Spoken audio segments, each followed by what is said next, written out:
to meeting number 10 of the House of Commons Standing Committee on Industry, Science and Technology. Pursuant to the order of reference of Saturday, April 11th, the committee is meeting for the purpose of receiving evidence concerning matters related to the government's response to the COVID-19 pandemic. Today's meeting is taking place by video conference, and the proceedings will be made available via the House of Commons website. I would like to remind the members and the witnesses, before speaking, please wait until I recognize you by name.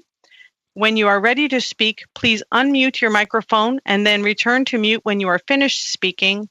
And when speaking, please speak slowly and clearly so that the translators can do their great work. As is my normal practice, I will hold up a yellow card for when you have 30 seconds left in your intervention, and I will hold up a red card for when your time for questions has expired. I would now like to welcome our witnesses.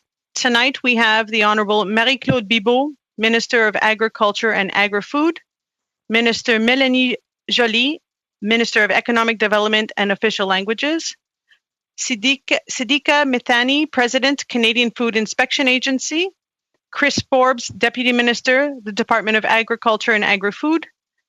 And from Department of Industry, we have Mr. Simon Kennedy, Deputy Minister, and Mr. Paul Thompson, Associate Deputy Minister. We will begin with witness testimony. Each of the witnesses will have 10 minutes to present. Minister Joly, you have the floor for 10 minutes.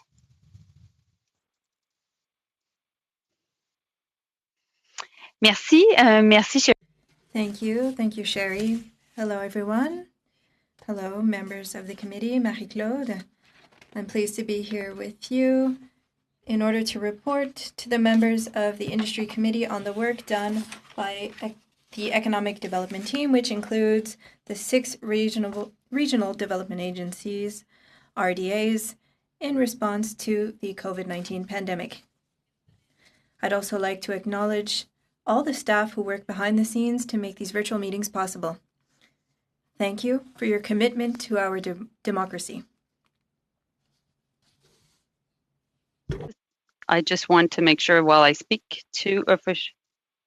Okay, okay. So thank you also to all the members of the opposition that have been working collaboratively with the government to deal with the impacts of the pandemic, maybe to protect and save Canadian lives and definitely to protect their health. And meanwhile, also dealing with the impact on the Canadian economy.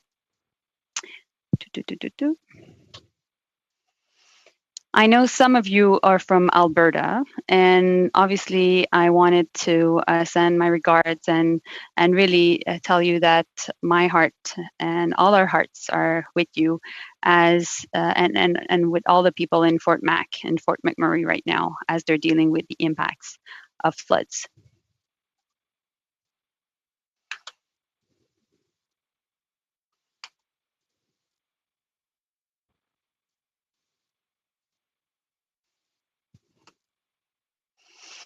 D'un bout à l'autre du pays, la pandémie.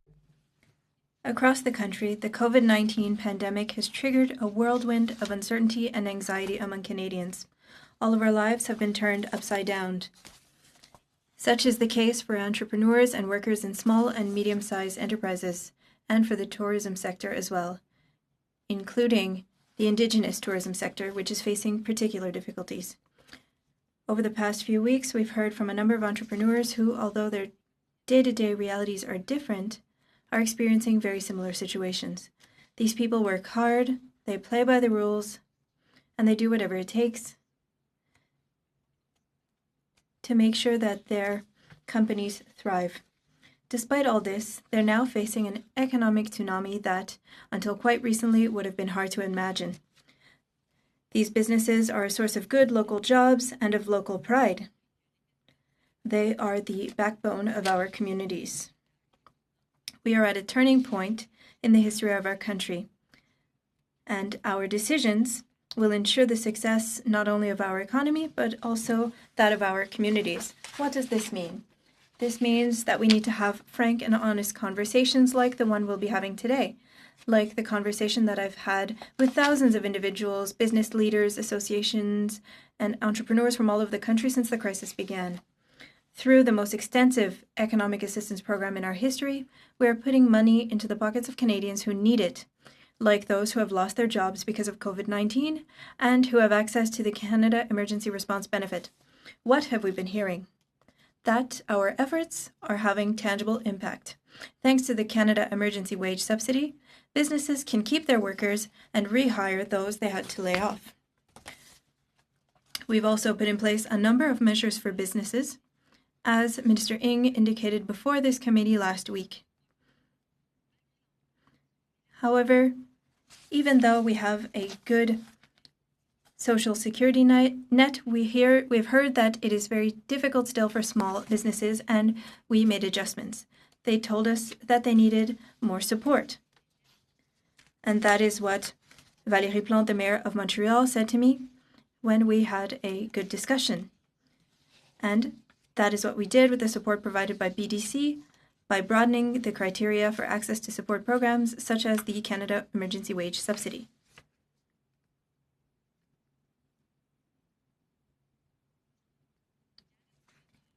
Toronto Regional Board of Trade told us that their members were anxious about rent payments and were hoping government would be there for rent relief. We agreed. Within a week, we reached an agreement with all provinces and territories to implement the new Canada Emergency Commercial Rent Assistance for small businesses. Steve McClellan from the Saskatchewan Chamber of Commerce told us that the wage subsidy was a step in the right way, but it needed to be higher, from 10% to 75%. We listened and we took action. Bridget Anderson from the Greater Vancouver Board of Trade shared the concern of businesses on how they could keep as many people employed as possible. And Sherry Somerville from the Atlantic Chamber of Commerce asked us what role ACOA could play. Many people pointed toward the regional development agencies as the right tool to support local economies and businesses who were unable to get access to the support our government was putting forward. Each time, we listened carefully and asked ourselves how we could help as many entrepreneurs and businesses as possible with measures that would assist workers. We also believe that the best way to help the people who run much needed businesses in our communities on a day-to-day basis is through an institution they trust. Our 6 federal regional economic development agencies are well positioned to help workers and businesses in this time of crisis. That's why we created the Regional Relief and Recovery Fund, which has a total budget of $962 million. This fund will support businesses that are unable to benefit from existing programs and that play a key role in their local economy.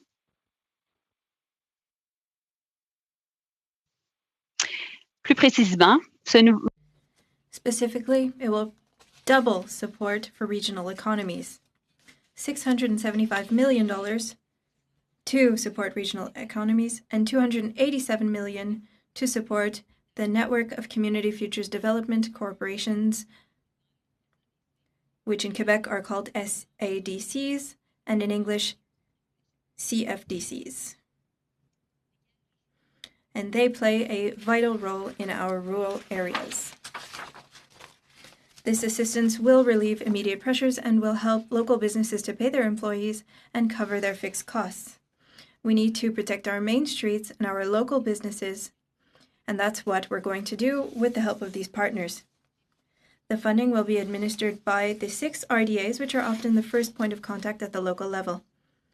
In addition, $15 million has been allocated for the creation of the Northern Business Relief Fund to assist territorial businesses impacted by the pandemic. I also asked that there be a moratorium of 3 months on all payments due to or in order to relieve some of the financial pressure these clients are facing. I also requested agencies to assist the sectors that needed the most, for example, tourism. Support was also provided to help businesses meet essential needs during the pandemic. For example, Buktush Bay Industries in New Brunswick, which took advantage of ACOA's networking to market protective visors for Nova Scotia healthcare workers.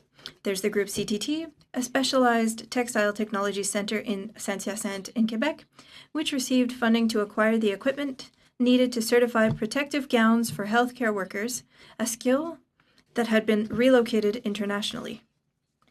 Also, Vito Intervec, based at the University of Saskatchewan in Saskatoon, which received our support for 2 initiatives to modernize their facilities and to develop and fast-forward the production of veterinary and human quality vaccines for domestic and commercial markets.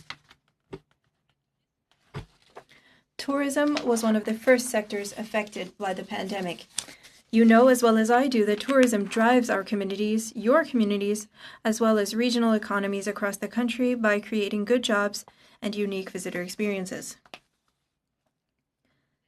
The crisis has been a hard blow to the industry, and we are going to get through it together.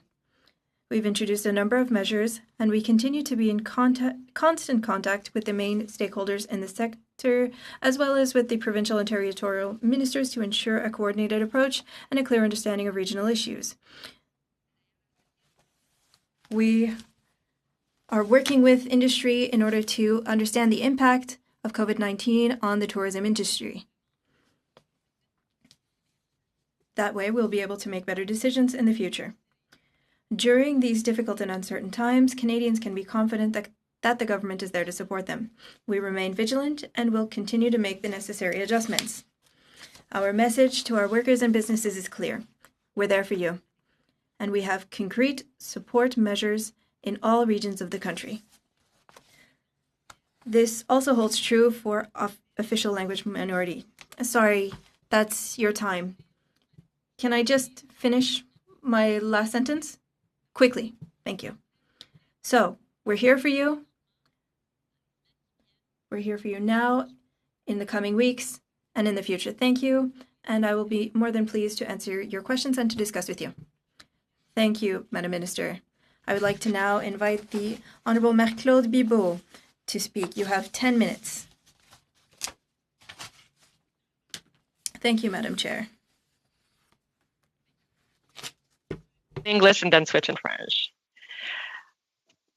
Okay, Madam Chair, Minister Joly, members of the committee, it's good to join all of you today.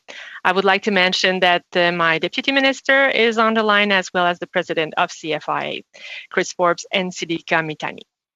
First and foremost, I want to thank Canada's farm families, our food processors, and everyone who is stepping up to serve during this unprecedented crisis, including truckers, retailers, grocery store workers, community groups, and food banks. Everyone is working very hard to adapt to the enormous pressures on the supply chain. More than ever, Canadians can appreciate how essential our farmers and food processors are. They are stepping up to feed Canada in this time of need. While Canadians continue to have access to an abundance of food, we certainly recognize that many agriculture sectors are impacted by COVID-19. For example, some processing plants have temporarily closed or have slowed down operations. There are concerns of not having enough labor on farms and in processing plants. And the closure of restaurants and food service has resulted in surplus production for some sectors. I care deeply about the well-being of our farmers and food production workers, and understand how stressful this period is for them. Our team is working around the clock to respond to the impacts of the COVID-19 outbreak on our food sector. We understand that each sector of agriculture has specific needs and are impacted differently. I want to assure producers that we are actively exploring additional measures to support them. I appreciate this opportunity to share our actions to date to support our farmers and food processors, and to help ensure that Canadians continue to have uninterrupted access to food. As you know, meat processing plants across the country have been significantly impacted by COVID-19, with some forced to temporarily close. This has a domino effect on ranchers, increasing costs for cattle and hog producers, as they need to keep their animals longer on farms while prices are changing rapidly. I know that some producers are now forced to humanly cull some of their animals, a hard decision they only make as last resort. To address the current challenges, our government is working directly with industry working groups to look at ways for farmers to manage their production during the volatile period. We are connecting with provincial and local health authorities to provide the best informed advice to employers on what measures they can take to protect their employee health, including the agriculture and agri-food sector. As well, the Prime Minister has announced $20 million to help the Canadian Food Inspection Agency, CFIA, to hire, train, and equip additional staff, which also means more capacity to accommodate overtime and extra shifts. To meet any changes in processing capacity, this funding also supports the sharing of inspection resources between provincially and federally inspected processing facilities, and we are doing it already in Alberta. Let me change the language. Même avant la pandémie, Before the pandemic, the food sector was already challenged by significant labor shortages. The fruits and vegetables sector depends on foreign workers for planting and harvesting fruits and vegetables. To protect the health of Canadians and workers, and for our food supply chain to stay strong, the government acted quickly to exempt seasonal farm workers from travel restrictions. Of course, we have strict protocols for pre-screening of workers and a 14-day isolation period upon their arrival. We invested $50 million, or $1,500 per worker, to help employers cover the costs of implementing these health measures. We also invite Canadians who have lost their jobs due to COVID-19 to consider the many opportunities to work in the agri-food industry. We are offering incentives to students to help them find a job this summer, including in agriculture, and we have increased the wage subsidy by to 100% in Canada. We have launched a jobs portal and social media campaign urging Canadians to step up to the plate and feed their fellow Canadians during this crisis. Our government has announced a range of financial tools to help farmers and food processors to have access to financing and manage cash flow challenges. We have increased by $5 billion in new lending capacity to Farm Credit Canada to help farmers and agribusinesses keep their businesses strong and to help with their cash flow. This has already helped thousands of producers to defer over $2.5 billion in loans with FCCS. We have also extended the payment deadline by 6 months for eligible farmers who have borrowed money through the Advanced Payment Program, totaling $173 million targeted towards the grains and cattle sector in particular. Also, producers continue to have access to a comprehensive suite of business risk management programs to help them manage significant financial impacts and risks beyond their control. We have extended the enrollment deadline for the Agri-Stability Program to July 3rd. This will help more farmers manage the impact of current market disruptions, increased expenses, and production challenges. I am talking regularly with my provincial and territorial counterparts to ensure we have the support in place to address immediate changes. Our government stimulus package for Canadians and businesses includes key measures to help our agribusinesses. They have access to $40,000 in interest-free loans, with the first $10,000 being forgivable, a defer income tax payments as well as GST, HST, and custom duties, cover payroll through a wage subsidy for their employees, and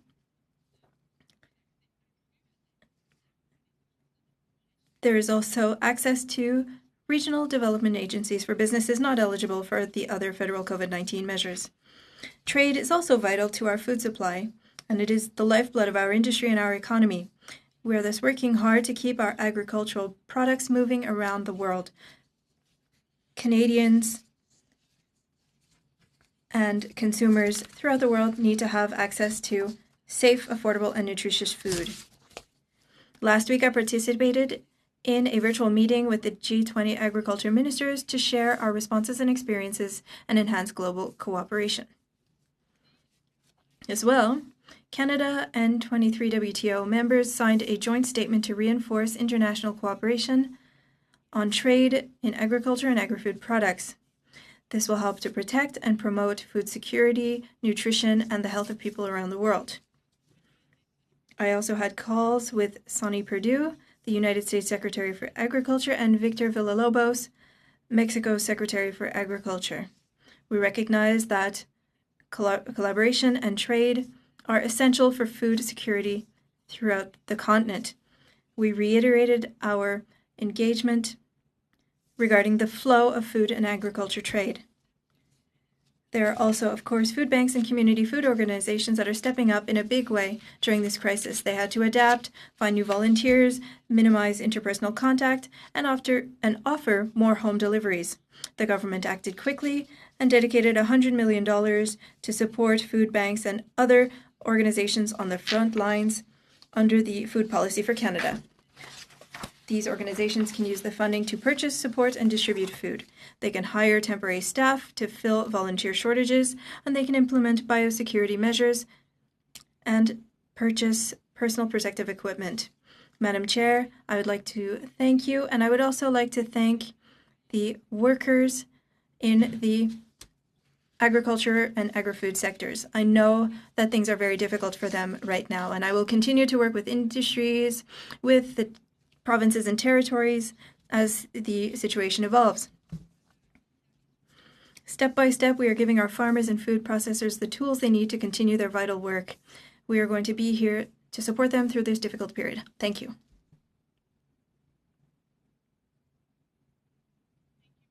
Madam Minister, and now we will move to the 6-minute rounds. Our first MP is MP John Barlow. You have the floor for 6 minutes. Thank you very much, Madam Chair. Thank you, ministers, for being here. Minister Bibeau, I'm glad that you have identified many of the problems facing agriculture, but the issue here is you have not come forward with any initiatives that actually resolve the problems that you have identified. You talk about Farm Credit Canada, the $5 billion that was actually a campaign promise in 2019, which is not an unprecedented response to a critical issue right now, and it only applies for those producers who are actually Farm Credit Canada clients. So about 75% of producers don't benefit from that at all. And you keep saying that they just need to get the emergency business account, $40,000, which is woefully inadequate. You know, just for example, Minister, do you know how much it costs to feed hogs, cattle, or poultry in one day?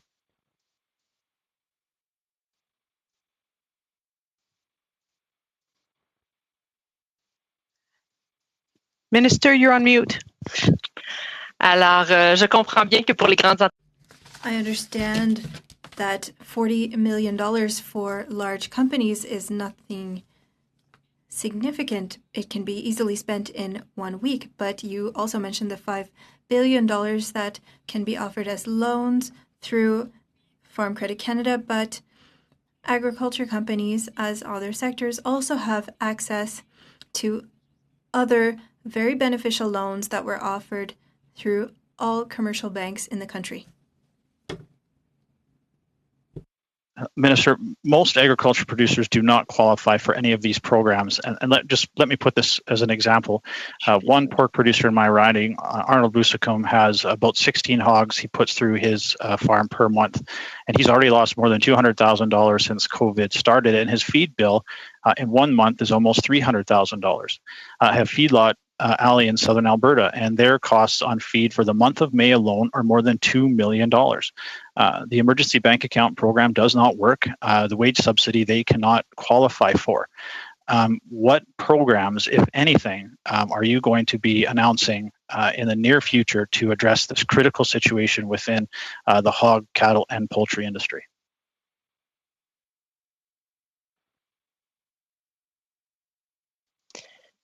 Merci, Mr. Barlow. Thank you, Mr. Barlow. As you know, we have a suite of risk management programs. I agree with you that this situation is critical and that producers are expecting having additional assistance. However, there are already programs that are currently accessible. For example, AgriInvest. There's an average of $30 million for pork producers. You might say that it's only enough for a week for large producers, but there's agri-stability as well that is there to help producers when they see a significant loss of revenue. They can also ask for an advance payment. And since last summer, I've been working actively with my colleagues of the provinces and territories in order to make these risk management programs better. There's agri-recovery as well that is quite effective. And it's something that I've been actively discussing with my colleagues. It's something that is there to respond to critical situations. Natural catastrophes, for example, but we also recognize that COVID is an exceptional situation. Aider à travers le projet Agri-Recovery. Thank you. So basically, you're saying the programs that are existing are all that agriculture is going to get, even though we know the vast majority of agriculture does not subscribe to those programs. But right now, in the processing capacity is at a critical stage within Canada. Cargill is going to try and reopen on a limited basis on Monday. JBS in Brooks is hanging on by a thread, meaning about 70% of our cattle processing is at risk. With 22 plants now closed in the United States, the issue is even more critical in Ontario and Eastern Canada. Have you seriously considered programs like the set-aside program or enhancing the livestock price protection insurance program as issues to address the cattle processing and pork processing?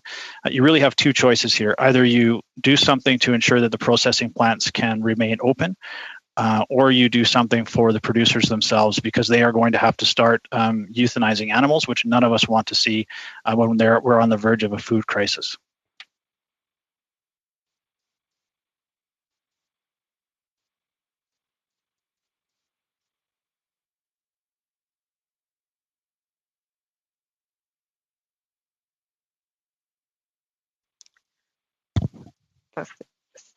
Sorry, I thought I had changed. Donc, alors. So, the situation is particularly difficult regarding processing. You've just said it.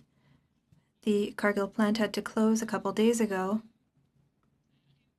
and will be reopening on Monday. It's good news, but I'd like to say that I am actively working with my colleagues of the provinces and territories in order to create programs that meet the needs of processors as well as farmers.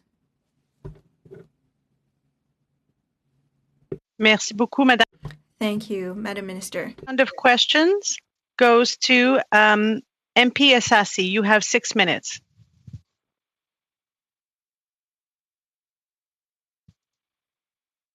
Thank you, Madam Chair, and thank you to the ministers for appearing before the committee. Appearing before our committee today, very, very grateful that you have taken the time. Now, if I could start off with Minister Bibeau.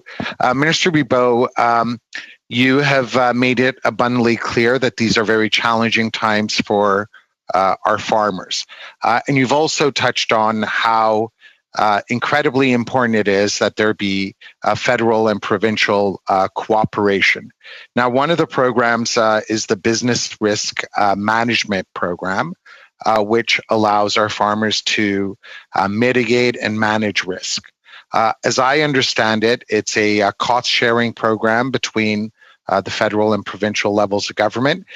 Could you explain to us whether there has been cooperation there between the different levels of government and how you have experienced that?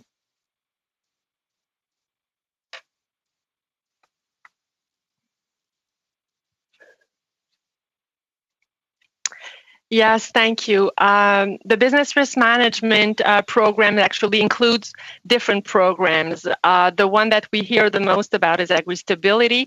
This program is designed to support farmers when they face an important decrease in their revenues, and they can also ask for an advance payment.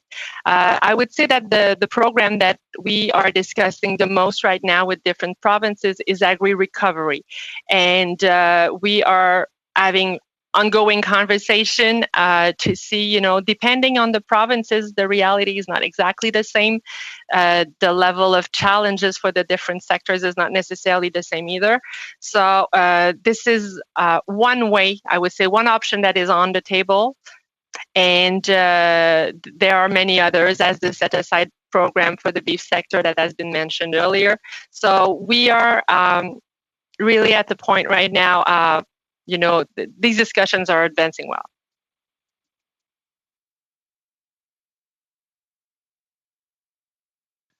Thank you for that. Now, another sector that's truly on everyone's mind these days is the meat processing sector.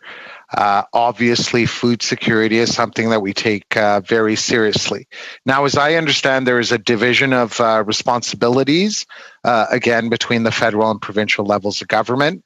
As I understand it, provincial inspectors can certify meat, which is only for intra-provincial use, and the federal government is responsible for inspecting meat that is going to other parts of the country. Have we worked something out collaboratively with the provinces to ensure that we can work seamlessly? Yes, and I can tell you that with the Canadian Food Inspection Agency, we are really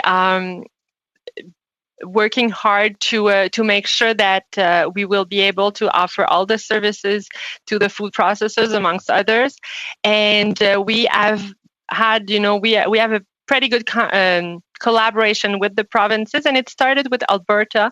We have an agreement with them, so we are training their inspectors to have the possibility to share the resources.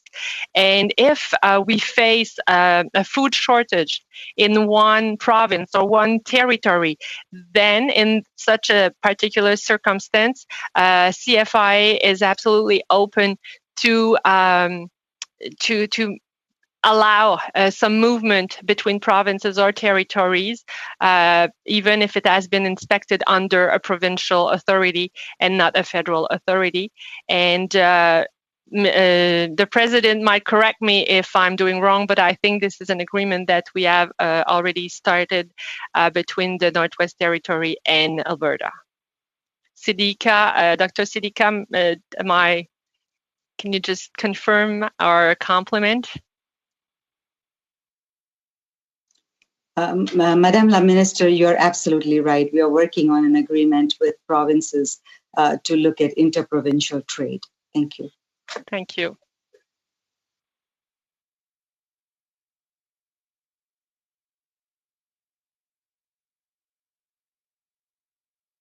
MP Assassi, you're on mute. Now, if I could turn to Minister Joly. Minister Joly, you touched on the fact that you have taken the initiative to invest $962 million into regional development agencies. And the money is meant to assist businesses that cannot avail themselves of other programs. Could you kindly unpack that for us so we're all more familiar with what these agencies are doing and how they're assisting? Thank you, Ali. It's a pleasure to see you virtually and to answer questions. Well, first and foremost, what we're saying to entrepreneurs across this country is if the first thing you should be doing is to go see your bank.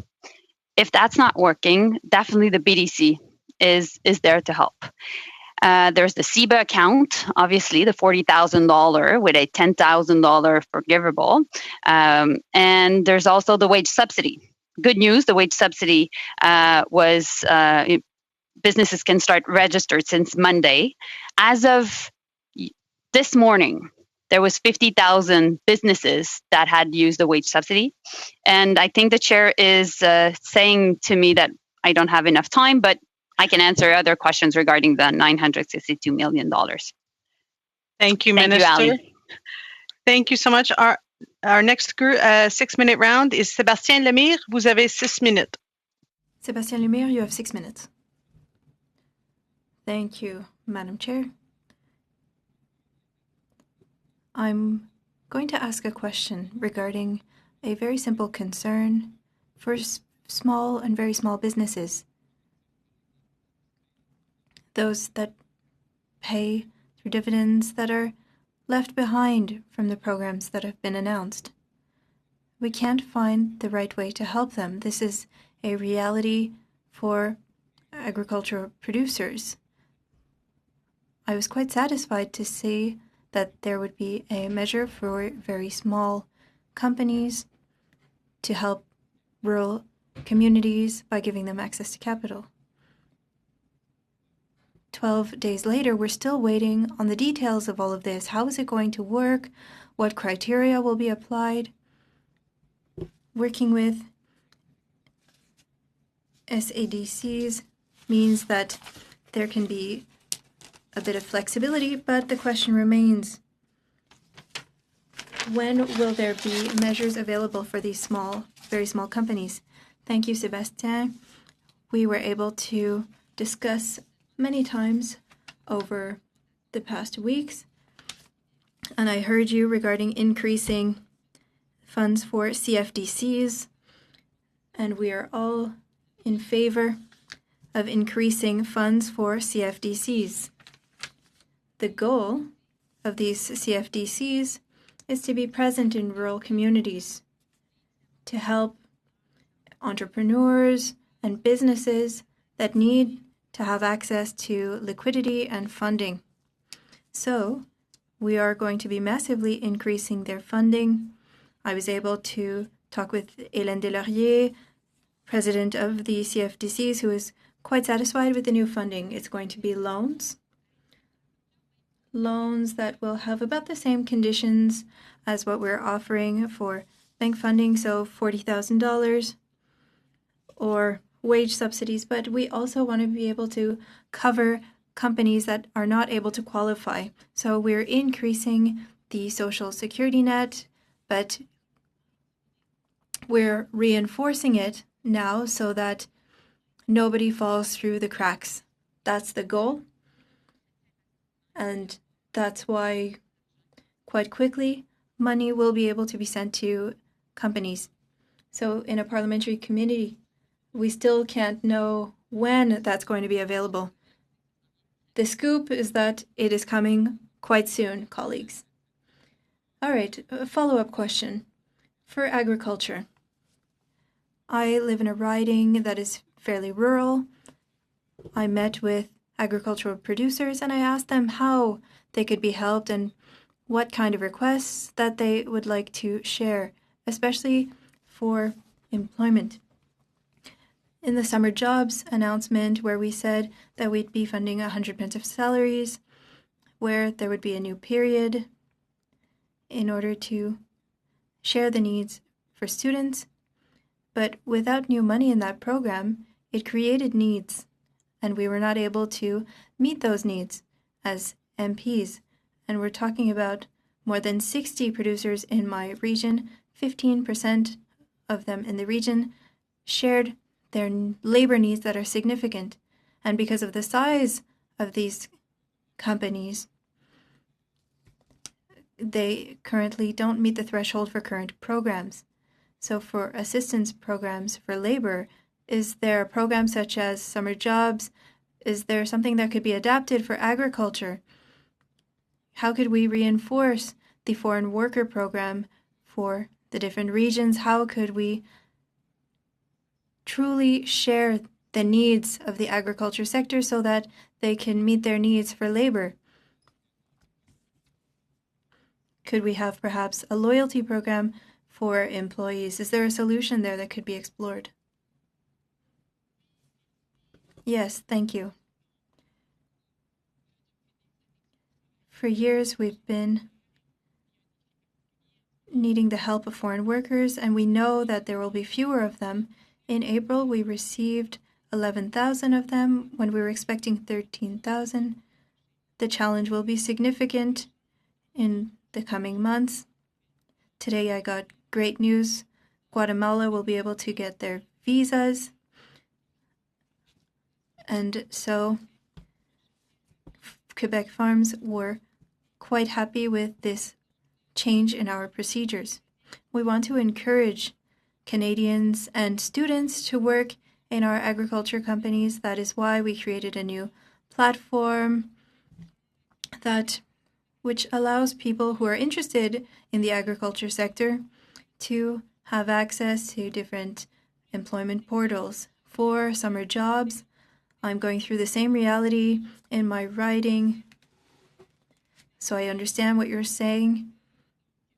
There's significant interest in these kinds of programs, and I think that we'll have a better idea of the expectations and the needs and employment possibilities for young people.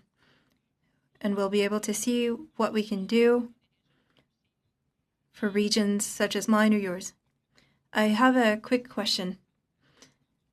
Will there be an announcement for a complementary program for agriculture jobs this summer? There was a transfer of funds from the federal to the provincial governments, and that allowed the government of Quebec, for example, who uses a part of this funds for $4 an hour. These measures are for agriculture workers. And Madam Minister, that's all the time that you have. Thank you very much. Is MP Brian Massey? You have 6 minutes. Thank you, Madam Chair, and thank you, Madam Ministers, for being here. Minister Jolie, my question is similar to the one with regards to the Business Development Bank of Canada. I'm glad that you raised it as your department's responsibility.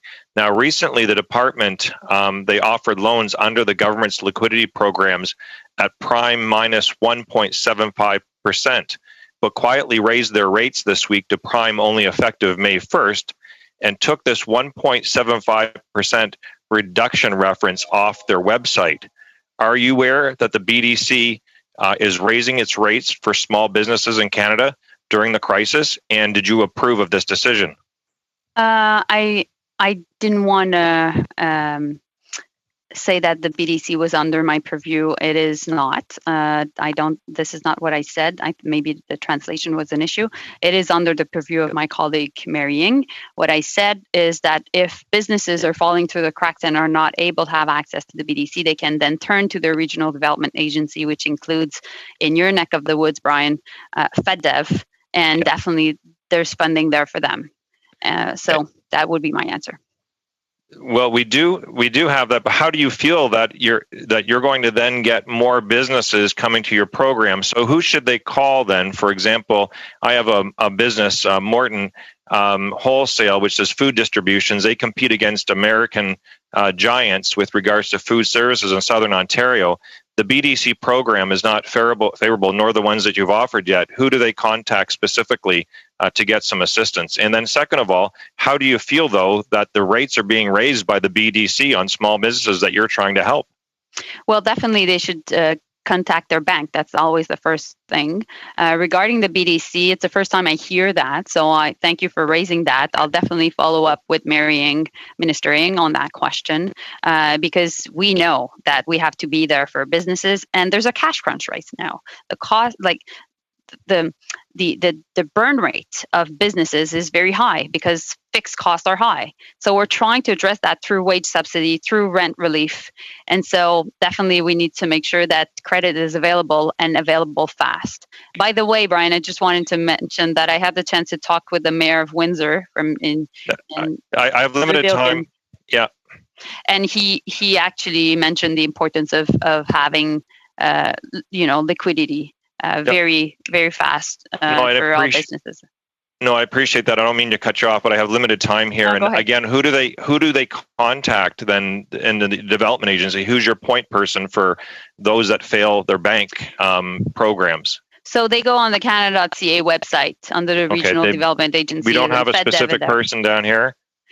Well, I don't know that person personally. I know that my deputy minister in charge of FedDev is James Medding, and he's based out of KW. Sorry, not out of Windsor, but it's coming. No, that's all good. We just I just need to follow up on that, and I appreciate that. So we'll find the name and we'll send it to you. Thank you very much. I do appreciate one thing that, and I do appreciate you making local contact here. But one thing for the tourism sector that's happened is this Canada Student Jobs Program was changed this year, and the result is that we have less net jobs for students, and we have less net placements because the funding wasn't increased. What happened is that the payment went up to 100%. So ridings like mine, where for every job that we have under this placement, we have to turn around or deny 4 others because the need is that high. So what do I say to those tourism industries that are now asking for Canada Summer Jobs when we actually, under COVID-19, will have less students getting a job and less placements that get a job? Well, different things. I think Canada Summer Jobs are very important, and we've increased the number of Canada Summer Jobs.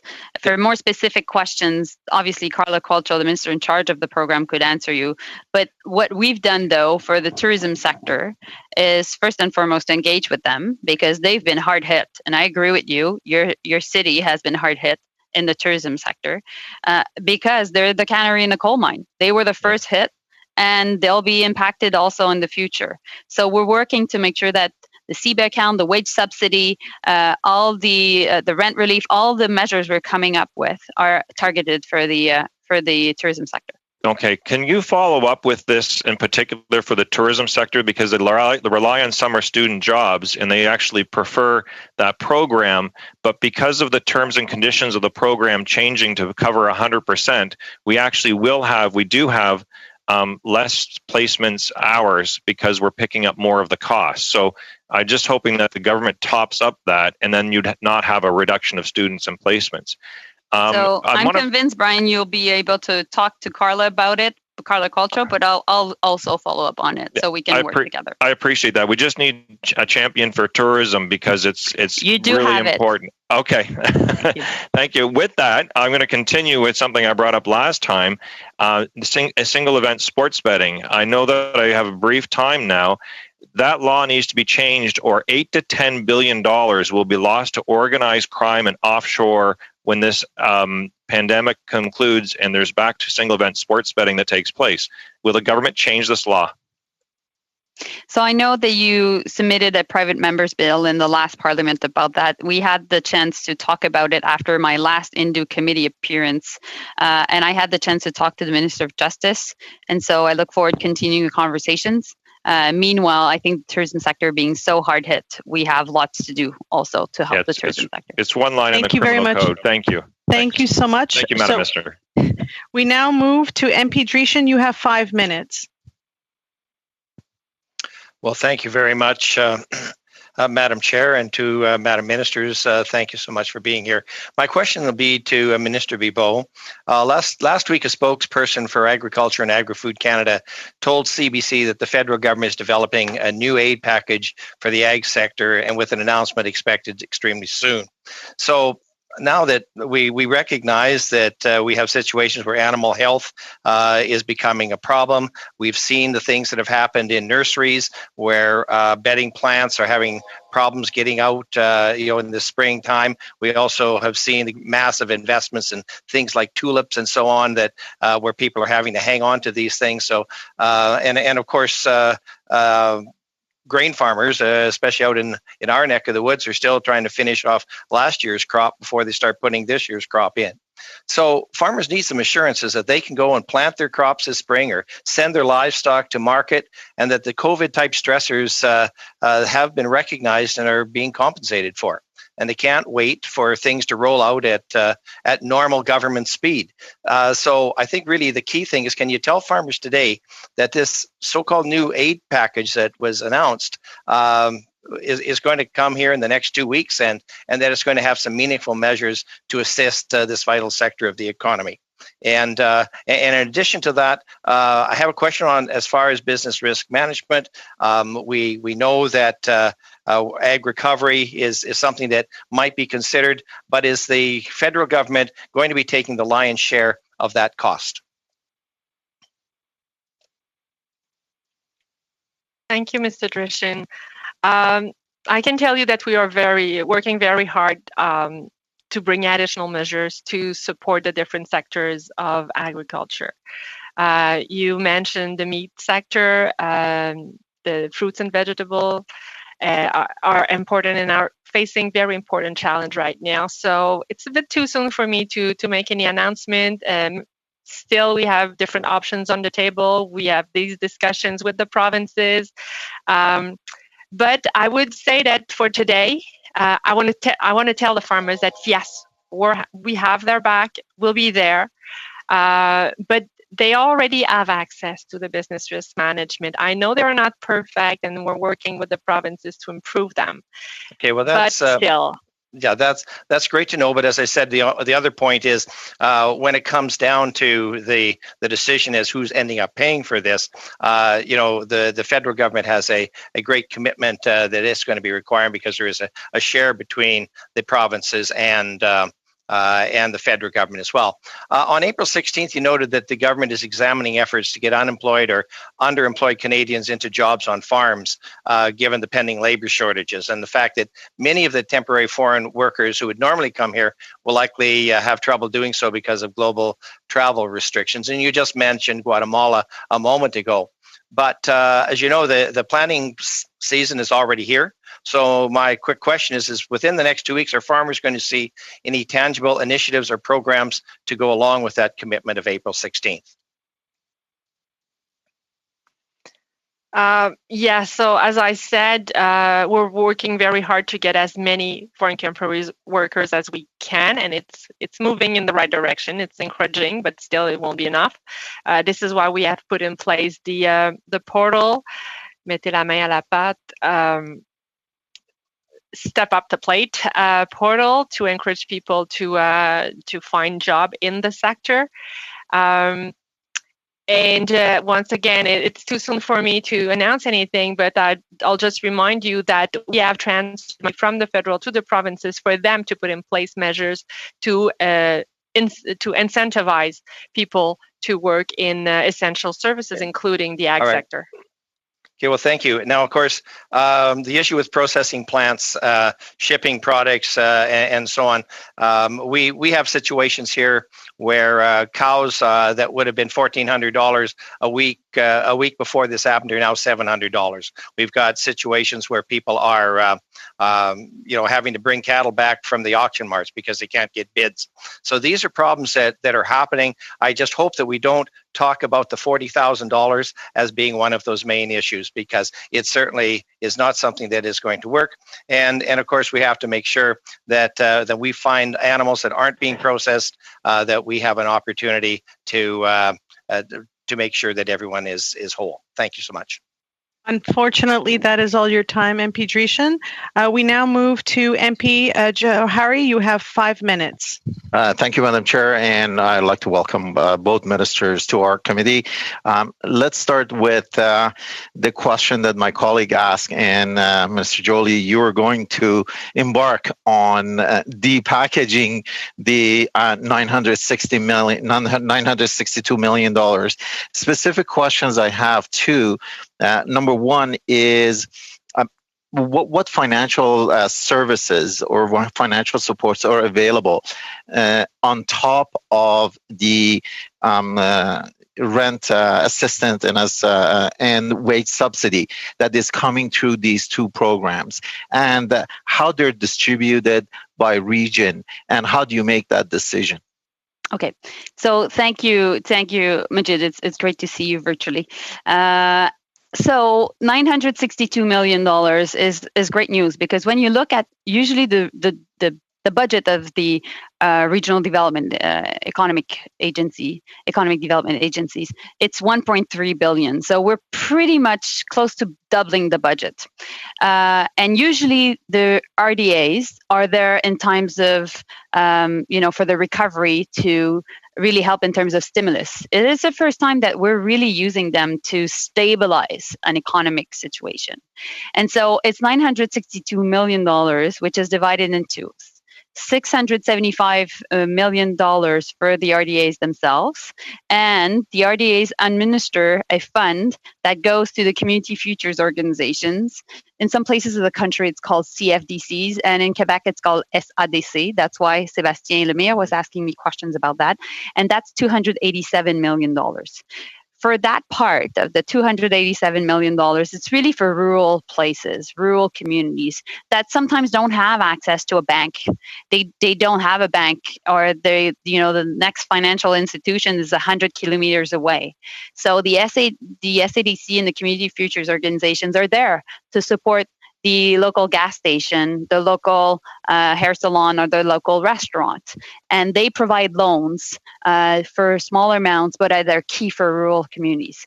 For the RDAs in general, well, what we're telling Canadians is, if you don't have access to the wage subsidy, if you don't have access to the rent relief, if you don't have access to the CEBA account, the $40,000, if you don't have access to the Indigenous business funding, well, come and see us. Go to FedDev in Southern Ontario, FedNor in Northern Ontario, DEC in Quebec, or ACOA in Atlantic Canada, WD in Western Canada, and Canor in the Great North, and we can help out through loans, and basically we'll be taking a bit more risk than the banks can take, because we know that we have to help our businesses and protect, quite frankly, our main streets all across the country. So would they be the same programs but offered to the regional development agencies? So they would be able to get wage subsidy, they would be able to get rent, they would be able to get access to cash, they would be able to get some working capital and money for working capital. But it just, go ahead. The idea is to make sure that there are interest-free loans that can be borrowed, lended to businesses. So that's the idea. The details will be unveiled very, very soon. Okay. One last question. How's the distribution to the 6 RDAs working? Is there a region that's harder hit and they're going to get more of this fund? How do you make that decision? Well, we know that the West has been very hard hit. I know many of MPs here representing Alberta and Saskatchewan have gone through a double whammy, a double challenge, which is the price in oil, the drop in oil prices, and also, meanwhile, COVID-19. And we're seeing even with Fort McMurray right now going through this, and so through floods. And so we're there to help, and definitely this will be taken into consideration when we announce the different details. But since we're nearly doubling the budget of all the RDAs, there will be substantial increases all across the country. Thank you, Minister, and I look forward to the detail as we're digging in to prep for this committee. There was very little detail, but thank you for at least shedding some light into it, and look forward to the detail coming. Thank you. Thank you, Majid. Thank you very much. Our next round of questions goes to MP Tracy Gray. You have 5 minutes. Thank you, Madam Chair. Minister Joly, here in my riding of Kelowna Lake Country, tourism is a big part of our economy, with many jobs depending on this industry. Do you have a plan for tourism businesses once the economy begins to reopen? Thank you, Tracy. It's a very good question. And so that's exactly the type of discussions that I'm having with people in Kelowna and all across the country that are part of the tourism sector. I would tell you right now that we're still in this stabilization phase. So what we're trying to make sure is that the tourism sector, which has been, like I said, the first hit because of the impact of Chinese tourism at the beginning of the pandemic, and it's been the canary in the coal mine, but it will be impacted even later. So we want to make sure that the existing measures can apply, but it's definitely part of what we have in mind for the recovery. So, Minister, in this plan that you're putting together, what date will you be disclosing this plan that you're working on? I didn't mention a definite plan. I think you can't. So you're not working on a plan for tourism? That's not what I said. I said that I'm having conversations and we're really making sure that the existing measures can apply.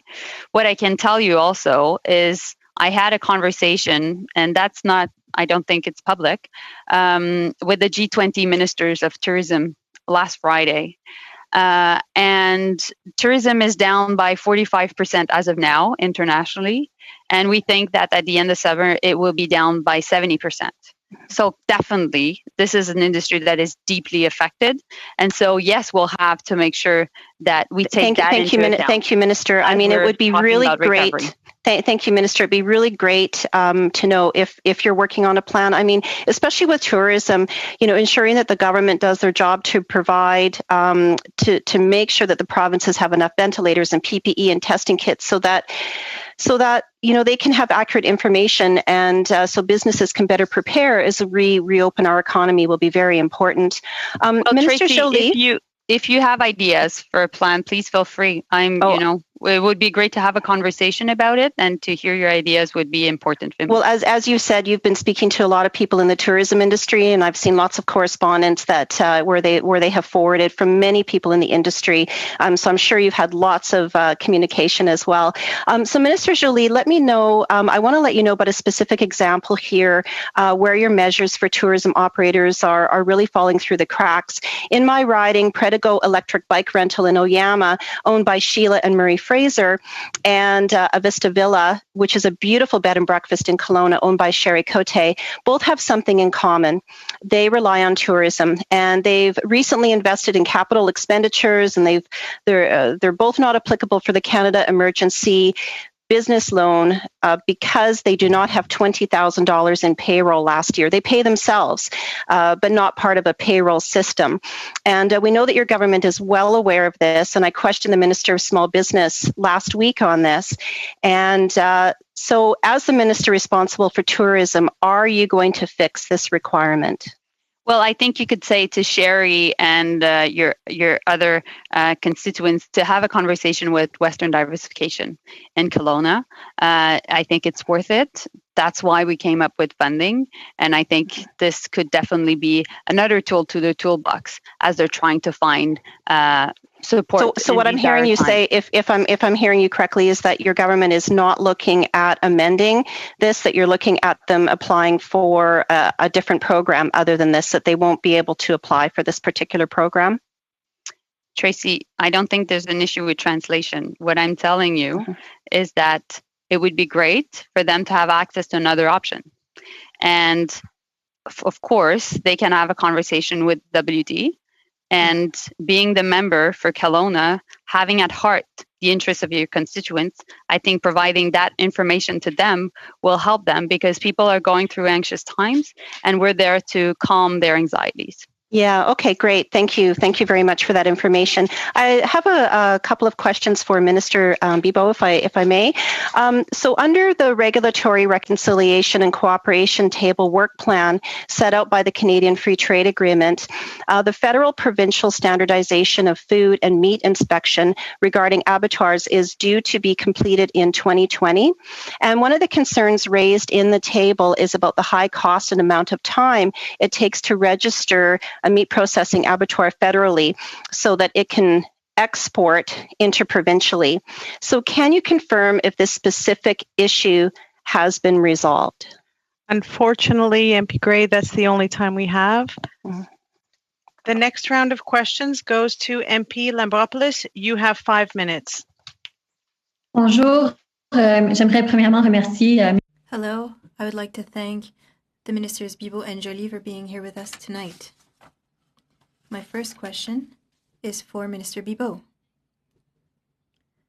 I have people in my riding who are not benefiting from the CERB or other programs created by the government. These people are vulnerable and they need assistance.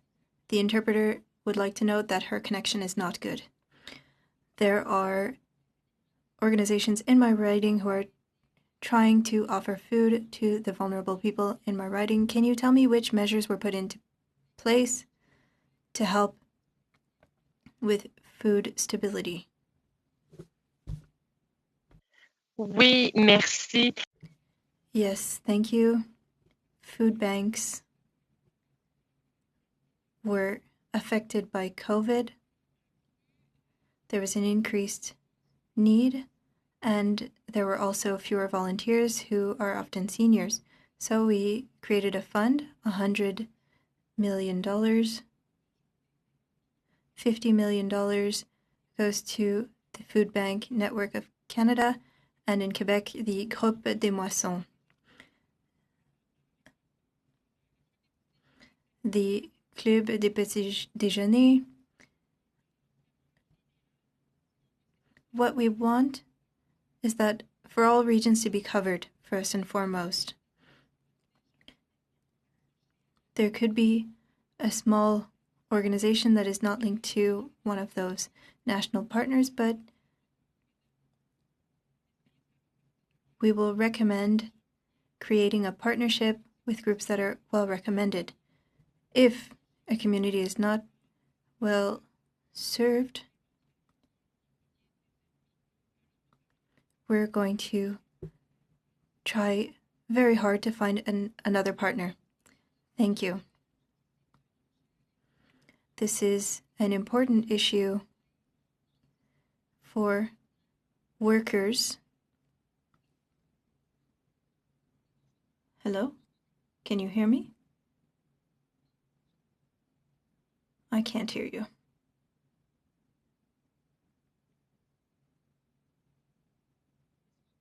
Can you hear me now?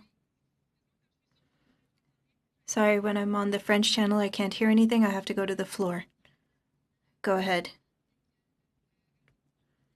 Another issue is protecting our workers in meat processing facilities. An outbreak of COVID-19 could have a significant impact on the quality of our food and the health of Canadians.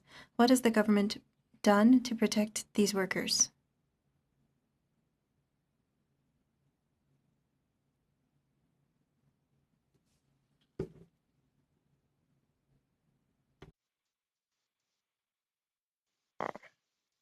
On t'entend maintenant.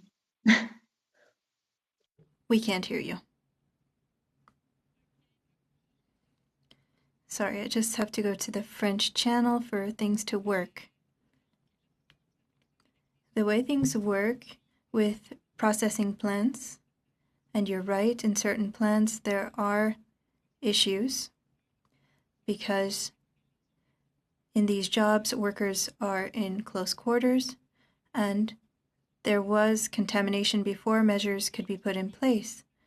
But just to understand how things work, it's the responsibility of the employer to put in place proper measures. The employer follows the recommendations of local public health, so usually the provincial level, and the Canadian Food Inspection Agency ensures the safety of this food. And this information needs to be shared. We want to ensure that our inspectors are well protected because we want them to work in a secure environment. Often the way this works is that through partnership, the Canada Partnership Program with partnerships with the provinces, there were initiatives to financially assist companies in order to put in place measures to protect workers. Thank you. My last question is for Minister Joly. As you already said, I don't have any more time, sorry. Thank you. You can call me Emmanuela, I'll answer your questions. Thank you. The next question is for Yves Perron. You have 2.5 minutes. Yes, good evening, everyone. Thank you to the witnesses, thank you to the ministers for being here. I'm going to address my question to Madame Bibeau. Madame Bibeau, I would like to come back to the SEUM. There was a communiqué by farmers and producers stating that there were formal issues that it wouldn't be put in place before August 1st. Now we know it'll be happening July 1st, but there will still be significant losses. The dairy industry, again, is being sacrificed, And we could have waited a few days before ratifying things. Why am I bringing this up? Because I would like to talk about compensation. This group is sacrificed constantly. They're not seeing any money. There is a first fund offered to dairy producers, but with the adjournment that we voted for on March 13th, you could give the funds for 2020, 2021 for sectors under supply management. Do you have the intention of doing so?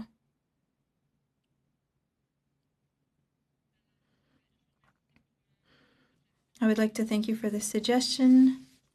As you know, the dairy sector is significant to me. You also know that the free trade agreement with the United States is a significant issue, and this agreement will allow us to maintain our food supply chains with the US, and we can see now how important this is. Regarding compensation, the first wave of money was sent, and we are focusing our energy on sectors that are significantly impacted. We are working hard on the poultry and egg sectors. We're going to go back to that as soon as we have dealt with sectors that are the most affected. So you're saying that it's not in your plans, but I'm saying that this would be the perfect moment to inject funds in a sector in crisis. Any way you do so is great. Sorry, your time is up. Put money into farms. Thank you. The speaker is for MP Massey. You have 2.5 minutes. Thank you. My question to the Minister of Agriculture relates to natural disaster as one of the categorizations for assistance. Has that been considered for a declaration for assistance? And what is the next steps before that takes place?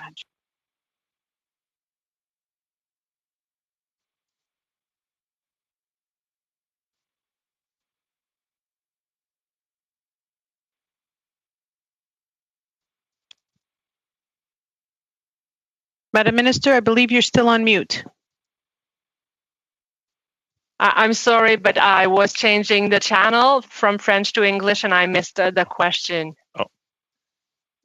No problem. I know that during the Agric Recovery Program, it can be triggered to be more agile and responsive if the use of natural disaster is declared. Have you considered that? And if not, why not? And what would be the threshold that then would trigger that into action? Yes, this is something that we are considering seriously right now, but as maybe you know, that agri-recovery has to be asked by the province, and then we will be pleased to respond. And I can tell you that we are having this type of conversation right now with many provinces.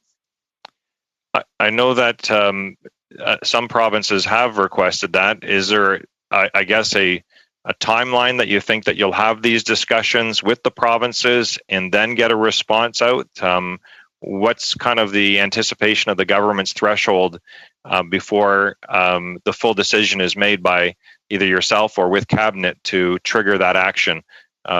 Is there any waiting for, I guess, for another province not to act right now? Are you waiting for a decision from one of them? Both of the above. Okay. I would say these are different options. We can proceed individually or with a group of provinces, and this is what is under discussion right now. Okay. And I know that my colleague Alistair McGregor had moved a motion for a short study on before the COVID, and the committee was committing 2 days for that study. Is there any intent to continue to follow up if it mostly related to, once again, provincial relationships? If the committee is unable to do that work, will you still follow the spirit of that motion that was passed in the committee? Well, I will be happy to participate if I'm invited to the committee or to follow up in different ways, but I will be waiting for their call before I don't want to intervene without being invited. Thank you both, Madam Ministers. Thank you very much. And our next round of questions, it goes to MP Patzer. You have 5 minutes.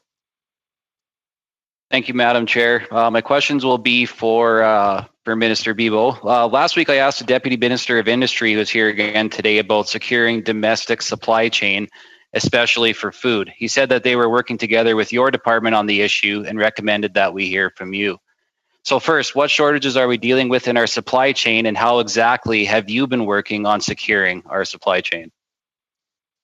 Well, I think you must have noticed that we were very careful to avoid any kind of disruption at the border. It was very important to keep our borders open, especially with the United States, but also internationally, and also within within Canada, throughout the provinces. So this was the first step, and it's going well because all the partners agree that it's very important. And then the measures that we're putting in place, the first one were those who can, support the greater number of businesses in general. And now we are looking at more specific measures to support the sector. The temporary foreign workers support was a very important one. Okay, thank you. So in your conversations with the provinces then, have you been talking about having provincial inspection, like meat processing plants that are approved provincially to allow them to trade across provincial borders? This is a discussion that has been started at the Canadian Food Inspection Agency, and maybe later you might want to ask for the question to the President. But this is something that we are open to in this special circumstances, and if it's needed, if it's a way to avoid any kind of food shortage in a region, this is definitely something that we are open to. Okay, thank you. So we're waiting to see a plan from you for securing Canada's food supply chain. In the House today, you said that you are taking seriously the Canadian Federation of Agriculture's Emergency Preparedness Plan for agri-food. Is there anything about that plan that is holding you back from implementing it? Well, we have still many different options on the table, and we are having serious discussions in terms of, which one of these mechanisms would be the most appropriate to complement the business risk management programs that we already have in place. Okay, so I thank you for mentioning the business risk management programs. I'm just going to read a quote here that I got from some of our industry partners, and it says that they'd like to emphasize that the current funding announced, whether it be CERB, wage subsidies, loan programs, or otherwise, are almost entirely unusable by our industry. But furthermore, the existing suite of business risk management programs come nowhere near being able to address the current challenges we are facing. You also said earlier that it was too soon to make any announcements about any changes or anything going on here. So I'm just wondering what's the whole. Well, I'm saying that the business risk management programs, there are many. They can help at a certain level, but I agree that they need more. The situation is exceptional, and this is why we are trying to very well identify where the gaps are. So I would say first step, let's apply to agri-stability, and we have extended the application date to July 3rd. Let's use the Agri-Invest. Agri-Invest is a very quick way to get the $10,000 a year. And as I said, we're working, we're moving, in the right direction with many provinces with agri-recovery. But there are more on the table, and I look forward to be able to share more with you. I've got grain and oilseed producers reaching out to me who are saying that they've applied for loans through the canola growers, but they were hit with a 4 to 6 week delay in processing their applications. So now they are strapped for cash to try to get the seed into the ground for this year's growing season. Do you have any measures or any plans to actually help producers who are behind and trying to get financing to get the crop in the ground this year? Well, they have access to the advanced payment program as well. And, all the measures that we have announced through Farm Credit Canada, but also through any other banks that are, available for businesses. These measures that we have put in place to facilitate or give them access to for their cash flow, I would say. One more quick question here. Will you guarantee loans through the major banks like you have through FCC? Because like we heard earlier, 75% of producers can't use FCC. But they can ask for loans through their regular bank, commercial bank. Thank you so much, and that's all your time. And the next round of questions goes to MP Terry Duguid. You have 5 minutes. Thank you, Madam Chair, and thanks to the two ministers for being with us today. My questions are for Minister Joly. Minister, I have the great privilege of serving as the chair of Prairie and Northern Caucus on the government side, and I've become even more aware during this health crisis that the cost of doing business in the territories is very, very different than doing business south of the 60th parallel. And I think you know some of these challenges: shorter seasons, higher costs, challenging weather. And I wonder if you could share with us, Minister, just how the government has adapted some of our COVID-19 support measures to the unique conditions in our north. Yes, well, thank you, Terry. There's definitely a specific issue with the territories. As we know, for example, Nunavut has no COVID-19 cases, but what we need to do is to make sure that we protect the integrity of its public health system, because having COVID-19 cases would be really, really damaging for communities out there. And so we need to have an approach that is different from other regions. I had the chance to talk with the Premier Silver in the Yukon, talk to all my counterparts, Brent Pillai and Katrina and Johnny and David, from Yukon, Northwestern Territory, and also in Nunavut. And we came up with a solution to help the businesses in the north that are going through really, really high costs, like you were saying. So first and foremost, $15 million to help cover these fixed costs. That's also plus the new funding that is coming to Canor, plus also all the fact that we've said to our existing clients, the existing businesses that have interest-free loans with Canor, that there are deferred payments for them for the next 3 months. So a lot of flexibility for them. So this is what we've done for the 3 territories. Minister, you've mentioned the almost $1 billion for our regional development agencies. Very good news, we hope, and we think, for Western diversification, which has always been there in Western Canada to support us in our time of need. I know you have been on dozens and dozens, because I've been on some of them, of Zoom calls with business associations, organizations in the West. I wonder if you could just offer some reflections on the unique challenges in Western Canada, how WD will address those, how we are certainly hoping in the West that it takes account of those special needs, and maybe just a few words on their role in the recovery.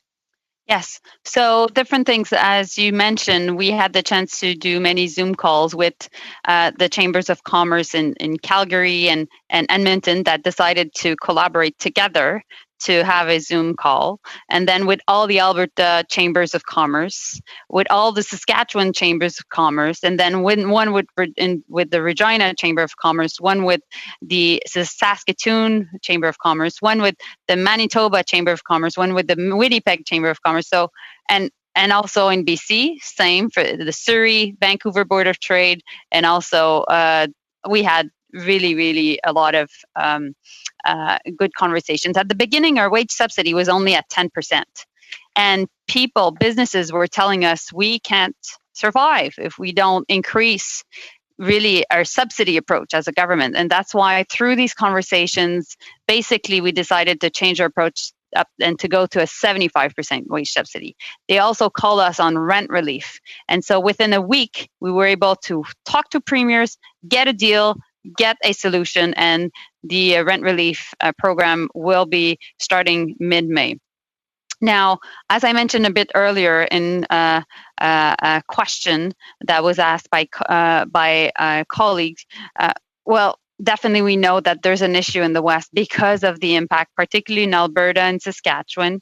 And I know, so, sorry, you're from Manitoba, but it's more in Saskatchewan and Alberta that this is happening because of the drop in oil prices. We came up with a new approach for orphan wells. And we've worked with Premier Kenney, and we've worked with Premier Moe, and also with Premier Pallister to make sure that we could send them money to support orphan wells. So we're trying to be as specific as possible, as we know that people in the West are going through very difficult times. Thank you, Minister. And our next round of questions goes to MP Rempel-Garner. You have 5 minutes. Thank you, Chair. That's actually a great bridge into my line of questions. So my questions are directed to Minister Joly. The amount of funding that Canadian companies typically invest in clean technology on an annual basis is about $1.4 billion. I'm just wondering if the minister can tell the committee if she knows what percentage of that is invested by oil and gas companies. I'm not a minister in charge of energy, but definitely I can forward that question to my colleague, Seamus O'Regan. Well, it's actually a pretty important question for a minister who's in charge of Western diversification, because the clean tech sector is a big part of that diversification. I'm just wondering if you'd want to hazard a guess, given that you're the minister in charge of that, of how much, what percentage of $1.4 billion the oil and gas sector spends on clean tech. Well, you've been the minister in charge of WD, so you know ministers don't hazard guesses. But what you know also is WD is definitely there to diversify the economy, and we're there to support the clean tech sector. And definitely we'll be there to support more funding through IRA. Okay, well, and also through WD. It's actually 75%. So 75% of Canadian corporate expenditures on clean tech come from the oil and gas sector. Have you done any analysis on how much that's going to decrease by this year, given the devastation to the energy sector? Well, we know that the energy sector is devastated. And I hear you, Michelle. I know this is tough. And the people you represent in your neck of the woods. You know, I'm really done in Calgary with the platitudes on that particular issue. So forgive me if I don't want to hear it. I'm sorry, Michelle. The point I'm trying to make. I can't hear you well. What did you say? The point that I'm trying to make. The line is choppy. The point that I'm trying to make is that 75% of clean tech investments in Canada come from the oil and gas sector, and that's about to significantly drop given the crisis that the energy sector is in. I'm sorry, Madam Chair, I can't hear her well. Okay, one moment. We're just going to check and see. I'm going to just pause the clock, Madam Rempel-Garner. We're going to just check your connection. It's convenient. Okay. Thank you. So the reality is that that's a big hole in diversification efforts. Your colleague, Catherine McKenna, posted a tweet recently that talked about the COVID-19 recovery and said that recovery efforts should be focused on meaningful jobs. Would you characterize the jobs in the energy sector, let's say rig workers, chemical engineers, people that are responsible for oil and gas development, would you characterize those as meaningful jobs? I think all jobs are meaningful in the country, and I think we're we're really in a adventure right now, or like a mission to save all jobs. So then, why have you not provided any meaningful support to the energy sector in terms of, for example, some of the main issues that the energy sector has been bringing up, like asset or government-backed access to credit or anything. I mean, the energy sector itself has said that the Orphan Well program is not going to do anything. So how can you make that assertion, claim to be the minister for WD, and then support a government that's done nothing to support the energy sector? Well, the WD's idea is to make sure that there's greater diversification. So we want to make sure that we increase the funding of WD and support businesses that are going through cash crunch right now. Have you, as the minister for I'll WD, just finish my answer. I think that we need to work with the oil and gas sector, and with Premier Kenny and with Premier Moe, and that's exactly why we came up with this new funding. You were saying that there was no credit and no support to the oil and gas sector. I want to correct you because that's false. We just came up with a new support to help them everybody make in Alberta sure they have knows, access to credit. Everybody knows that what you've provided, and every industry report has said that it's not enough. So here you are as the Minister of WD. You don't even know how much the oil and gas sector provides for clean technology. I'm just going to ask you, are you as Minister of WD pressuring Minister Morneau to come good on his promise of over a month ago to provide adequate support for the energy sector and the workers in Alberta? Well, I'm always there to defend the interest of all Canadians and making sure that we are there to support the economy and the environment. And I'm there also to support through WD the people that are facing real challenges in the West. And people in Alberta know that WD is there for them. And I had a good conversation even with the Stampede, the owner, the CEO of the Stampede yesterday. Thank you. And if you want to have more information about that, Madam it will Minister, be a pleasure to have a conversation. That's the time we have. Notre prochain tour des questions. Next round of questions. Sébastien Lemire, you have 2.5 minutes. Thank you. I think there's somebody before me. Sorry, I didn't hear you. I think the floor is for the Liberals? Yes. Sorry. Sorry about that. Thank you.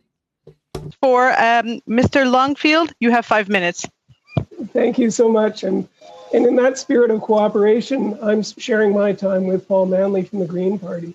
It's very important that we have as many different voices at the table as we can. So thank you for giving me my 5 minutes, and I'll be splitting that down the middle.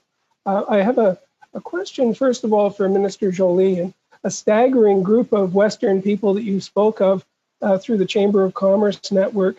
I know you've been working across party lines and work with different organizations. You've mentioned the reaching out, or the Regional Relief and Recovery Fund.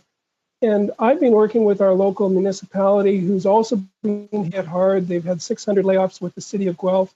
We're looking at our recovery programs going forward of how do we know what parts of the Guelph economy are working well? How do we engage the not-for-profits like the Chamber of Commerce Network, like the business improvement areas in the downtowns to help the Main Street businesses? Could you maybe comment on how not-for-profits can access this Regional Relief and Recovery Fund? So it's a very good question, Lloyd, and I think I wanted to complete my answer to Brian a bit earlier. So businesses can have access if they don't have access to basically the CEBA account, the wage subsidy, but non-for-profits are going through more difficult challenges. We've adapted the wage subsidy, but for economic development types of organizations, such as chambers of commerce and also for BIAs, which are so important to protect our different main streets, we're looking to partner with them through the new funding I'll be announcing. Also, we very much know that certain of our regional development agencies are not really present in big cities. And so we're trying to see how we can do third-party, organization partnerships to make sure we can get to businesses by providing funding to them. Thank you. And I know we've talked about recovery plans and the timing, and we also are working with regional tourism offices with the provinces and territories. Everybody has to work together. So thank you for that. And a very quick question for Minister Bibeau. I've been working with Cargill and Guelph and also with one of the Conservative members north of us that is in the Huron Great Owen Sound area with a lot of cattle farmers. trying to get cattle to market is becoming a lot more expensive, but we also have to protect the producers with PPEs and with other protections. There's a coordinated approach that we need to take. And I see I'm at the end of my time, so maybe I'll just leave that as a comment for the minister if she wants to work that into a future answer. But over to Mr. Manley. Thank you. Well, thank you very much for sharing your time, MP Longfield. I really appreciate that. I have a quick question to Minister Bibeau about the regulations for abattoirs and meat processing plants. When they were changed with the previous Conservative government, they were really meant for large corporations. And so small companies that had meat processing on Vancouver Island shut down because a 10,000-foot abattoir had to have a separate washroom and an office for the meat inspector. And, you know, spending $200,000 on a small abattoir wasn't feasible for them. So I'm wondering whether you would consider changes to the regulations to allow for more small regional operations to make it more effective for them to do that. Thank you. I would be tempted to think that, you know, smaller operation, regional operation would would fall under the provincial regulation or authority. And maybe this is a question that can be answered further by the president of CFI after. So I will, or maybe I can turn even now if we have time to the president to complete my answer. The other quick question I have is about the local food infrastructure fund, and I understand that that's been put on hold during this crisis, and I think that money from that was reallocated towards food banks. But there's a number of organizations here that are trying to ramp up food production on Vancouver Island, where we only produce 3 to 5% of the food we consume. And I'm just wondering whether that program will be brought back soon, whether that funding will be available. So I want to reassure you, out of the $100 million that I have announced for the food banks, 75 million was new money, 25 million was reallocation, and the program hasn't been put on ice, and we might go forward with the second call for proposal. But for those who have got money in the first round, we can look at being more flexible if they want to change the purpose of their request to face COVID-19. Okay, thank you very much. That's all the time. That's all the time we have. Next question, Monsieur Lemire, you have 2.5 minutes. Thank you. Thank you, Madam Chair. I think that we need to note that access to high-speed internet is a significant issue for Canadians, and tonight's meeting proves that. I wanted to ask a question regarding assistance for dividends and for summer jobs program to go from 50% of 100% to 100%. Are we not cutting in jobs and jobs for farmers? Had you thought about creating a summer job program that could be flexible enough to help the agriculture sector? Yves Perron was not satisfied with the answers given to him today, so I'm going to give him some time. Indeed. Thank you, Sébastien. It's easy to talk about this money. It's not new money. Negotiations are done. And we need to put money in the sector that is quite impacted. And when we're talking about all the programs that are already in place, well, Madam Ministers, Madam Bibeau, these programs don't work. Only 30% of people use agri-stability because it doesn't work. And you need a specific fund, an emergency measure. We want to know when there will be an announcement for agriculture. There are a lot of questions in your question. It's not true that the door is closed to compensation. We are working with sectors who are significantly impacted. Risk management programs do work. Conservatives cut 400 million from those programs, and now we need to agree with provinces. And in order to respond to Sébastien, Monsieur Lemire, for Summer Jobs program, we have the same number of jobs. The budget increased so that we'd have 70,000 jobs through this program. I've noticed that we have more weeks, which is what was proposed by the department. So that's why it may seem that we have fewer jobs in our ridings.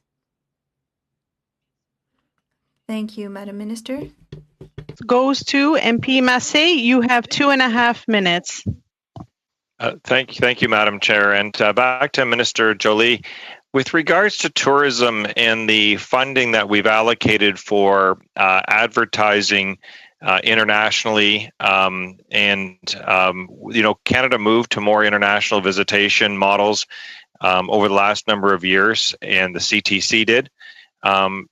Perhaps is there a reconsideration of those advertising and other types of dollars being focused in the nation, given the fact that we'll have higher degrees of complication with regards to international destinations, visitations, and so forth? Has the government given that any thought to date? And what can local tourism associations like the Canadian, the Windsor Essex County Visitors expect in terms of supports to maybe perhaps do more focused domestic and provincial tourism initiatives, as people won't be doing some of the travel in the short term? And quite frankly, I think patterns may have already changed for the medium to long term. So, Brian, I know you've been elected for a long time, but it's not called the CTC now for a long time. It's not the Canadian Tourism Commission since the Vancouver Olympics. It's called Destination Canada. So, yes, I hear your question. Yeah. We've stopped doing any international campaigns from the beginning of the pandemic, and one of the first thing I did was really in February was to create a FPT, Minister of Tourism, and weekly call.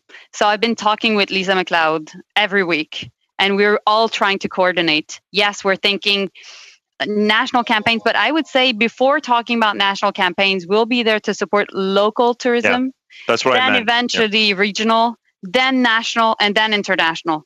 Because, Saskatchewan is reopening right now, and its provincial parks are reopening. We're not there in Ontario, so we want to work with provinces to support them. So real quick, the money is then can be reallocated, not taken from, and that's what I really wanted to focus on, was the local and regional, yes. Obviously.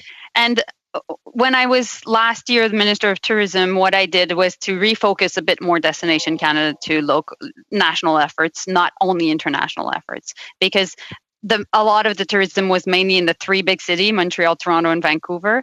And I wanted to make sure that there were more support to regions, because the economy, the tourism sector is so important in regional economies, and we need to be there to support them.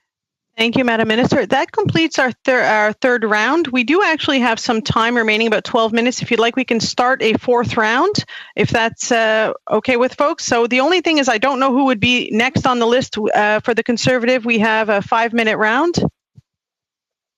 Madame la Présidente, vous me confirmez que vous poursuivez? You're confirming that the interpreter would like to know that the sound is very poor. I'm going to have to leave you. Thank you, Madam Minister. Thank you for your time. Same for me. Thank you. Thank you, Sherry. Thank you, all of you, for your time. I know that it's late for some, and I am happy to have gotten to see you. Thank you. So with that, do we have Madame Rempel, I see your mic is off. Yes, Mr. Dreeshen will be going for the Conservatives. Perfect. Thank you so much. Mr. Dreeshen, you have 5 minutes. Well, thank you very much. And this question is to CFIA. there's some great opportunities for Canada to grow our value-added food sector, but this is going to require a new approach from CFIA. In particular, the agency needs to ensure that regulations don't weigh down performance, productivity, and growth. And more than that, Canada's regulatory approach should work to stimulate some nimbleness and innovation, and this should be acting as a catalyst for new value-added products. And of course, when we look at what is happening right now, as far as the concerns that we have in the ag community, I think really this is an important time for CFIA to actually commit to some changes in regulatory in certain regulatory systems, so that we can find these efficiencies that are so important. So I guess what I'm really saying is whether CFIA will be using this time of great change and this time of searching for new approaches to move forward with a new approach to regulations that will put innovation first while still safeguarding the health and safety of Canadians. And is CFIA using this time to search for ways to ensure that firms in Canada's agri-food sector are not constantly being stymied by a tons of feathers regulatory approach, whereby hundreds of regulations stop them in their tracks and make us less competitive on the world market?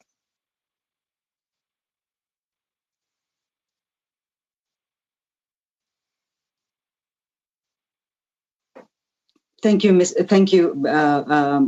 Madam Chair, for the question.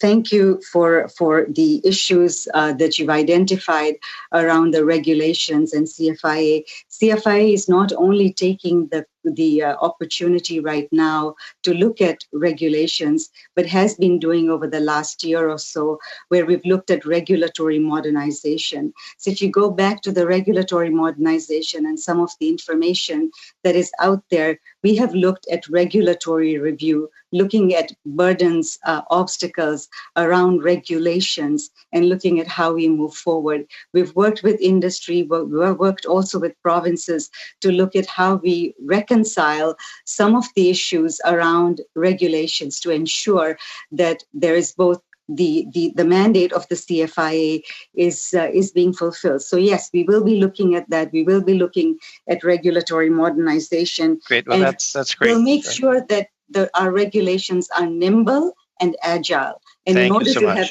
agile and nimble regs, we will need to speak to industry and work with them as well. Well, thank you, and believe me, I think industry is ready for that.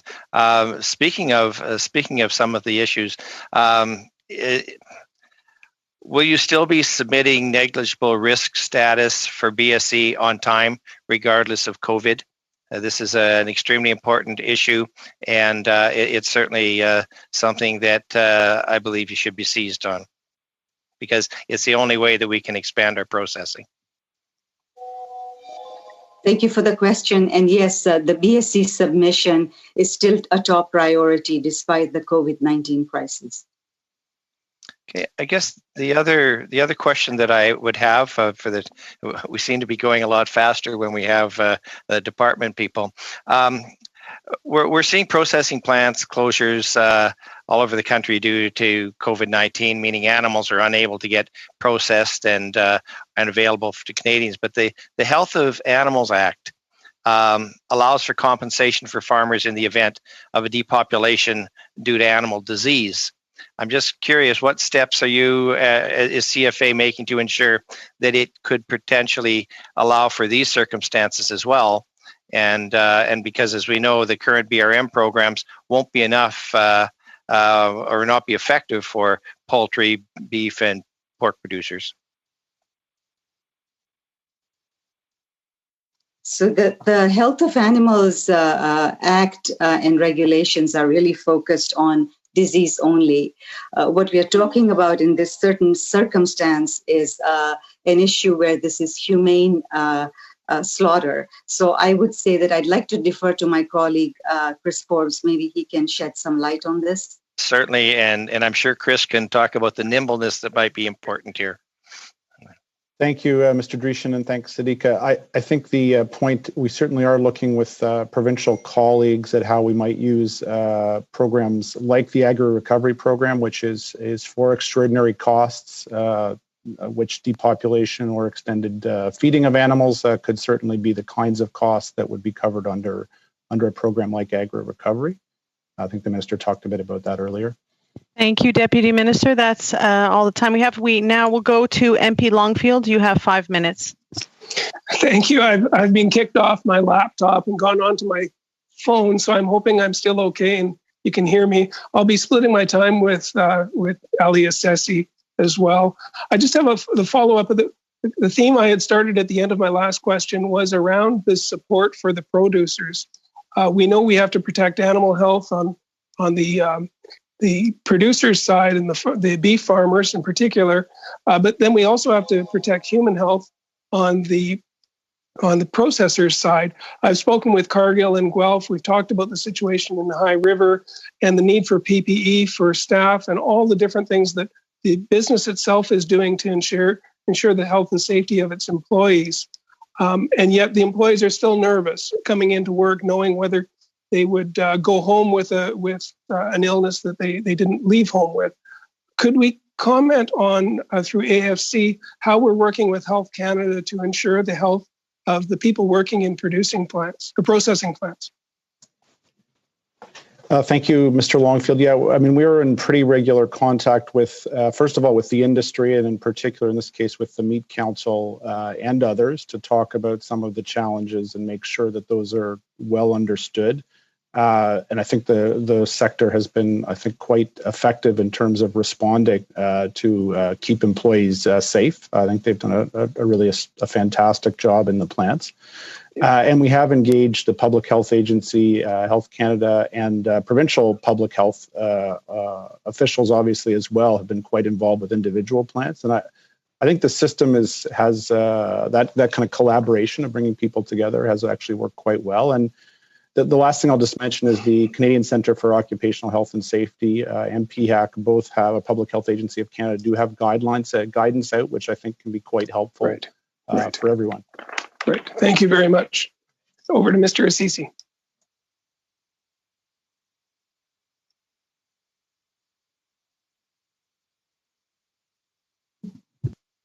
I can't. MP Assasi, you've muted yourself again. Thank you, Madam Chair, and thank you, MP Longfeld, for sharing your time with me. My question was for the Deputy Minister of Agriculture. As we all recognize, these are really, really difficult times for people in the cattle industry, for people in the agricultural sector. And as we all know full well, our sectors, these sectors in particular, are very much integrated into the North American economy. Quite often, for example, in the meat industry, you'll see that cattle is grown here, but then they head down south for further processing. And obviously, given the high degree of integration between the two sectors, it's important that we manage to juggle challenges that arise either south of the border or in Canada itself. How concerned should we be about the level of integration between the United States and Canada for many of our food producers?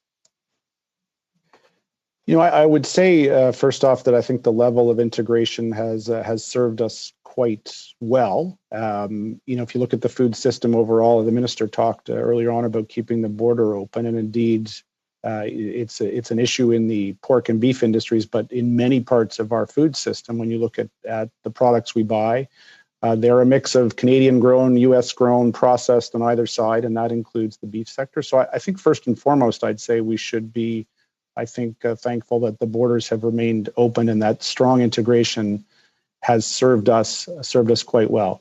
That certainly, though, does not reduce the fact that the challenges that we are facing, particularly in the meat sector across North America, you know, it has effects. It has effects. What happens in the U.S. has effect on prices that Canadian producers will get, ranchers and hog producers in particular. But that, I think, overall, the net is a strong positive for us, both in terms of the economic side, but also in terms of the food availability. Thank you very much. I think I'm out of time. Thank you so much. And with that, I would like to thank everyone for joining us this evening. Thank you again to the clerks, the analysts, the IT crew who are trying to make sure that we can stay on these calls. Thank you again. And I want to thank the administrative staff that are supporting us behind the scenes to make sure that today's meeting was possible. Stay safe, everyone, and we will see you tomorrow at INDU. Thank you. And with that, meeting adjourned.